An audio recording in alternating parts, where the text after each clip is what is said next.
موجود ولا وقت معدود ولا اجل ممدود فطر الخلائق بقدرته ونشر کارخانے پر اعتراض کریں کہ انہیں کپڑا کیوں بنا دیا، انہیں قمیص کیوں بنا دی، ٹوپی کیوں نہیں بنائی.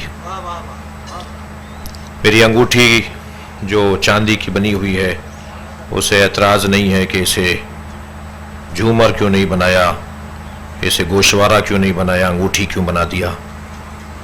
ان کیمروں کو، اس ٹینٹ کو کوئی ایک بتائیے مخلوق کے جسے اعتراض کرنے کا اپنے خالق پر یہ حق ہو کہ اسے کیوں بنا دیا. تو طے کر لیا جائے کہ ہم مخلوق ہیں یا نہیں. اگر ادا ہونا چاہیے کہ اس نے ہمیں اس سانچے میں ڈھالا ہے اور اس پیکر میں ڈھالا ہے جو تمام مخلوقات سے افضل ہے. پھر اس افضلیت میں اور اضافہ ہو جائے کہ اگر میرے زبان سے اور میرے لبوں سے محمد نکلتا ہو، صلوات پڑھیں گے محمد و آل محمد، اللہم صل علی محمد و آل محمد، میری اور قیمت بڑھ جائے گی. ورنہ اگر وہ سوال کا اختیار ہی سلب کر لیتا تو ہم تو سوال کرنے کے قابل بھی نہ رہتے. جیسے یہ پتھر سوال نہیں کر پا رہا، یہ پودا سوال نہیں کر پا رہا، تو جس نے کیوں کیوں کیوں کیوں کیوں کا اختیار دیا ہے، پہلے تو اس کا یہ شکر ادا ہو کہ اس نے کیوں کا اختیار دیا ہے. پھر اس کا پیار دیکھیے کہ وہ ساری مخلوق میں کس سے کتنا پیار کرتا ہے، یہ اپنی جگہ، لیکن سب سے زیادہ پیار وہ انسان سے کرتا ہے. یہ قاعدہ بھی میرے بچوں کے ذہن میں رہے کہ ہمیشہ خالق اپنی مخلوق سے کسی اور سے زیادہ پیار کرتا ہے. جس کمپنی میں یہ مائک بنا ہوگا اس کمپنی کو جتنا اس کا احساس ہوگا کسی اور کمپنی کو نہیں ہوگا. جس کمپنی میں کیمرہ بنا ہوگا، جس کمپنی میں یہ LCD یہ جو ہماری تصویر بڑی کر کے دکھا رہا ہے، دوسری کمپنی کو اس سے اتنا پیار نہیں ہوگا. اگر یہاں اس کا کوئی مالک بیٹھا ہو اور کوئی اس کے جو بٹن ہیں، تار ہیں، ان میں اگر تصرف کر رہا ہو تو سب سے زیادہ وہ پریشان ہوگا کہ جا کر اسے سمجھائے کہ بھائی میرے سامنے تو اسے خراب نہیں کرو. اس لیے کہ مخلوق کو خالق سے جو رشتہ ہے، خالق کو اپنی مخلوق سے جتنا پیار ہے وہ شاید ہی کسی اور کو پیار ہوتا ہو. تو جب میں دو شعر کہہ لوں، ایک نظم کہہ لوں، ایک قصیدہ کہہ لوں، ایک منقبت لکھ لوں، ایک نعت لکھ لوں، ایک حمد لکھ لوں، تو اور میرا کہا ہوا شعر کوئی اگر بگاڑ کے پڑھ رہا ہو تو مجھے اس سے نفرت ہو رہی ہوتی ہے، میں اس سے خفا ہو رہا ہوتا ہوں، اس لیے کہ وہ میرا شعر بگاڑ کے پڑھ رہا ہے. تو جب خالق مخلوق کو بگڑتا ہوا دیکھتا ہے تو یہ فطری تقاضا ہے کہ اسے دکھ ہوتا ہے، اسے تکلیف ہوتی ہے. یہی قاعدہ، یہی قانون احسن الخالقین کے ہاں بھی ہے. وہ جو سب سے اچھا خالق ہے، جو سب سے بڑا خالق ہے، وہ بھی اپنی مخلوق سے اتنا ہی پیار کرتا ہے جتنا کوئی بھی مخلوق سے خالق پیار کر سکتا ہو. یہ البتہ طے ہے کہ وہ خالقوں کا خالق ہے. میں نے جب شعر لکھنے کے لیے قلم اٹھایا اور بعد میں مجھے مثلا میرے ناظم محترم نے یہ کہہ کر پکارا کہ فلاں شعر کے خالق کو بلا رہا ہوں، تو میں نے جب مصرے جوڑے تھے تو الفاظ میں نے خلق نہیں کیے تھے، وہ پہلے سے بنے ہوئے تھے. میں نے تو الفاظ کو بندش میں اور وزن میں ڈھال دیا تھا تو خالق بن گیا. کمال تو یہ تھا کہ لغت بنا کے دکھاتا. میں تصویر بنا لوں کیونکہ پہلے حقیقت موجود ہے، پھر میں نے تصویر بنائی ہے. کمال تو یہ ہے کہ کوئی تصویر بنائے تو پانی پر بنائے. ہم اس خالق کی بات کر رہے ہیں جو تصویر بناتا ہے تو کاغذ پر اور دیوار پر نہیں بناتا بلکہ پانی پہ تصویر بناتا ہے. اور پانی بھی اتنا گندیدہ پانی ہے کہ جس کے لگ جانے سے غسل واجب ہو جائے. لہذا میرے مولا علی فرماتے ہیں انسان تکبر کس بات کا ہے، تیرا اول بھی نجاست ہے، تیرا آخر بھی نجاست ہے، اور تو اپنے ساتھ چار نجاستیں لے کر پھر رہا ہے. تو اپنے اوپر ہی اگر غور کر لے تو تکبر تیرا ایک لمحے کے لیے مٹ جائے. عزیزان گرامی، انسان کو اللہ نے جذبات دے کر بھیجا ہے. بھوک ایک جذبہ ہے، پیاس ایک جذبہ ہے، جنسی تسکین ایک جذبہ ہے، اور جو اللہ دے کر بھیجتا ہے اس کے باقی رہنے کا انتظام بھی وہی کرتا ہے. وہ پیاس کا جذبہ دے کر جب بھیج رہا تھا تو اس نے پانی کا انتظام بھی کیا، وہ بھوک کا جذبہ جب دے کر بھیج رہا تھا تو اس نے غذا کا انتظام بھی کیا، اور ایسا وہ منتظم ہے، ایسا وہ محتمم اور منصرم ہے کہ ابھی کھانا کھانے والا بعد میں آئے گا، اس کے کھانے کا انتظام وہ پہلے کر دیتا ہے۔ یہ کچھ دیر پہلے جو خون سے غذا لے رہا تھا، اب دنیا میں آنے کے بعد دودھ اس کی غذا ہے، تو یہ دنیا میں بعد میں آئے گا، خون کو دودھ میں تبدیل کرنا وہ خالق کا کام ہے۔ وہ رگوں میں بہنے والا خون ایک مرتبہ دودھ میں تبدیل ہو جاتا ہے، اور چاہتا تو کچھ اور بھی عطا کر دیتا، لیکن جتنی ضرورت اور جیسی ضرورت تھی اس کے مطابق اس کی غذا کا انتظام کیا۔ ابھی اس کا نظام ہاضمہ اتنا مضبوط نہیں ہے کہ اسے ثقیل غذائیں دی جائیں، لہذا رقیق غذا سے اسے پالنا شروع کیا۔ جب اس کا نظام ہاضمہ آہستہ آہستہ مضبوط ہو جائے گا تو اس کی غذاؤں کو ثقیل کیا جائے گا، اور ثقیل غذائیں بغیر چبائے کیسے ہضم ہوں گی، لہذا دانت بھی دے دیے جائیں گے۔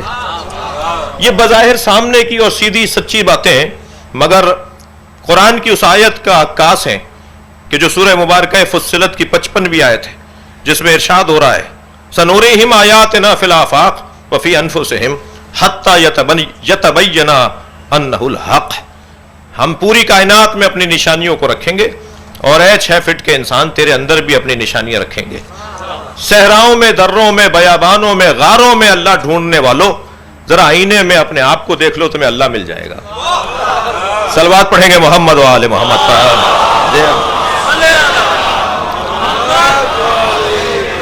صرف میں اپنی انہی باتوں پر اگر غور کر لوں تو مجھے مل جائے گا وہ کہ جس کی تلاش میں مدتوں سے انسان کبھی بھٹکتا نظر آتا ہے، اور اسی بھٹکتے ہوئے انسان کے برابر میں بیٹھا ہوا انسان مطمئن نظر آتا ہے۔ یعنی اللہ کے باب میں ہمیں دونوں ہی قصے نظر آئے، ایک وہ نظر آیا جو ہمیں مضطرب نظر آیا، اور ایک وہ نظر آیا جو مضطرب کے برابر میں بیٹھا مطمئن نظر آیا۔ ایک کو سال میں بھی 2 رکعت نماز اچھی نہیں لگتی، اور ایک رکوع میں ساری رات کاٹ دیتا ہے۔ یہ دونوں کے مزاجوں میں فرق اس وجہ سے ہے کہ کسی کو تو مطلوب حاصل ہو گیا اور کسی کو بھی مطلوب نصیب نہیں ہوا۔ ڈھونڈنے والا وہ بھی ہے کہ جسے مل گیا، اور ڈھونڈنے والا وہ بھی ہے جسے نہیں ملا۔ ہاں، فرق اتنا ہے کہ بعض لوگ ڈھونڈنے کے لیے جس رستے کو انتخاب کرتے ہیں، جس رستے کا انتخاب کرتے ہیں، وہ رستہ صحیح نہیں ہوتا، اور وہ سمجھ رہے ہوتے ہیں کہ صحیح ہے۔ میں کیسے اس کو ڈھونڈوں، میں کیسے اسے تلاش کروں کہ جو میری زندگی کے لیے، میرے احساسات، میرے جذبات، میرے خیالات، میرے افکار کے لیے مجھے تسلی عطا کرنے والا ہے۔ اس کا بہترین رستہ یہ ہے کہ جنہیں وہ مل گیا ان سے دوستی کر لی جائے، جو اس تک پہنچ گئے ہیں ان سے پیار کر لیا جائے۔ اور عزیزان گرامی، کوئی زور زبردستی بھی نہیں ہے، ہر جگہ کی ایک ہی آواز، ہر بیٹھک کی ایک ہی پکار، ہر ادارے کا ایک ہی عنوان کہ میرٹ پہ تقرریاں ہونی چاہیے، میرٹ پہ داخلے ہونے چاہیے، میرٹ پہ تبادلے ہونے چاہیے۔ ہم بھی 1400 سال سے مجلسیں اسی لیے کر رہے ہیں کہ نبی کے ساتھ میرٹ پہ ماننا چاہیے۔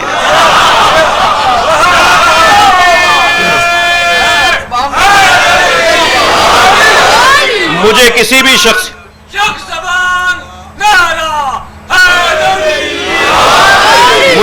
بھی شخصیت کے اوپر تبصرہ کرنا روا نہیں ہے، مگر میں اتنا مانتا ہوں کہ تمام محترم ہیں، مگر محترموں میں محترم علی کی ذات ہے۔ بہت بڑے بڑے عالم ہیں، مگر وہ عالم کیسا ہے جس کے لیے کوئی یہ کہتا ہوا نظر آئے کہ اگر علی نہ ہوتے تو میں ہلاک ہو گیا ہوتا۔ بہت بڑے بڑے شجاع ہیں، مگر جو یہ کہتے ہوئے نظر آئے کہ علی کو میدان میں تنہا لڑتے ہوئے دیکھ کر ہمیں شجاعت سمجھ میں آتی ہے۔ لہذا جتنے بھی کمالات ہیں ان کمالات کو خلاصہ کیا جائے تو 5 کمالات میں تقسیم ہوتے ہیں، خلاصہ ہوتے ہیں، مختصر ہوتے ہیں، تلخیص ان کی 5 کمالات میں ہوتی ہے۔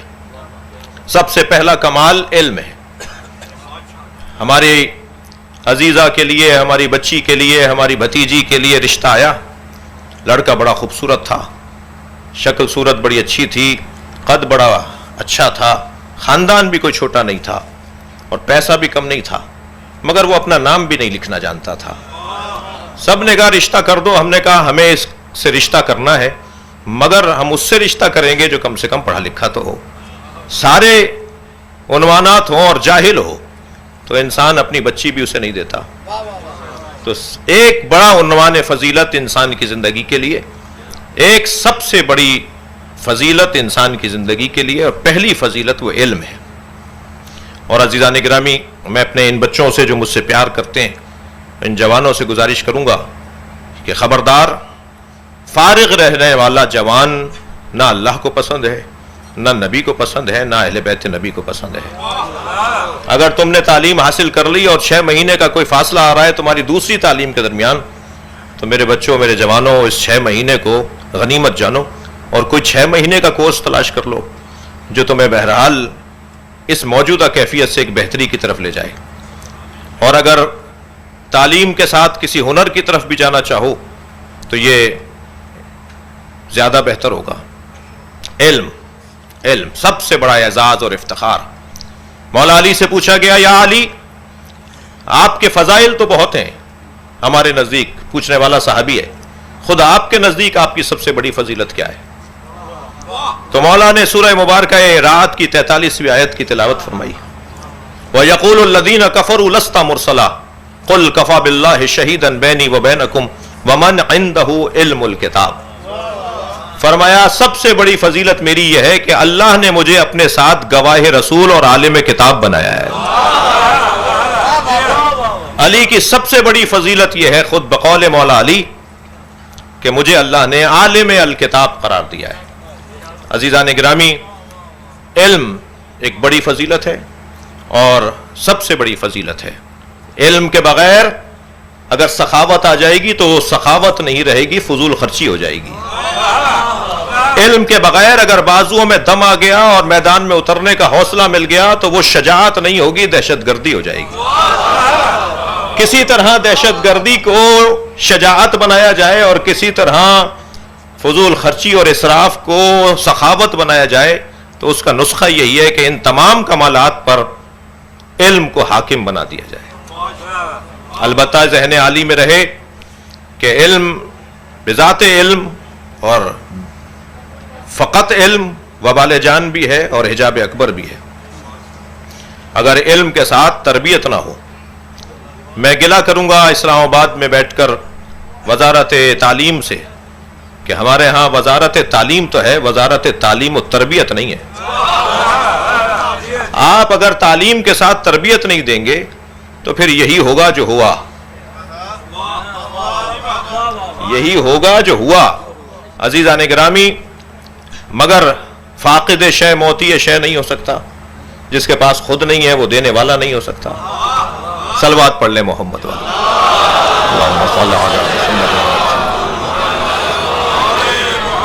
سب سے بڑی اور سب سے عظیم فضیلت علم کی فضیلت ہے، اور یہ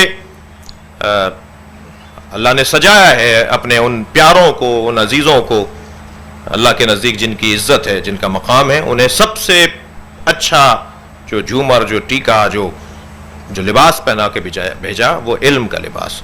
علم کے بعد دوسری فضیلت وہ ہے سخاوت کی فضیلت. اس کے بعد شجاعت کی فضیلت، اس کے بعد غیرت کی فضیلت، اس کے بعد عزت کی فضیلت. ترتیب میں بھی عزت کو آخر میں رکھیے، اس لیے کہ خاتمہ بالخیر اسی کا ہوگا جو اس بچے کو ٹافی اور دینے کے بعد مانگ کے دیکھ لیجئے. آپ کی دی ہوئی ٹافی آپ کو نہیں دے گا، اشرا مذمت کرے گا کہ بچے کی ٹافی کھا گئے، جبکہ خود آپ نے دی ہوگی. لہذا یہ جتنا عطائے پروردگار سے قریب تر ہوتا ہے، اور اس پہ کیا رکھیے، ہم بھی ایسے ہی تھے، ہم بھی ایسے ہی تھے. وہ اور بات ہے کہ ہمیں یاد نہیں ہے، اگر ہمارا کوئی بڑا ہمیں یاد دلائے تو ہم بھی ایسے ہی تھے. ہم پیدائشی طور پر عالم نہیں تھے. واللہ اخرجکم من بطون امہاتکم لا تعلمون شیئا. ماں نے تمہیں دنیا میں منتقل کیا تو تم شے کے بارے میں نہیں جانتے تھے، الف بے نہیں جانتے تھے، تم کچھ نہیں جانتے تھے، کورے چٹے تھے، تمہیں کچھ نہیں پتا تھا. یہیں سے ایک غلط فہمی ہوئی ہے بعض دوستوں کو کہ امی کا مطلب معاذ اللہ ان پڑھ ہے.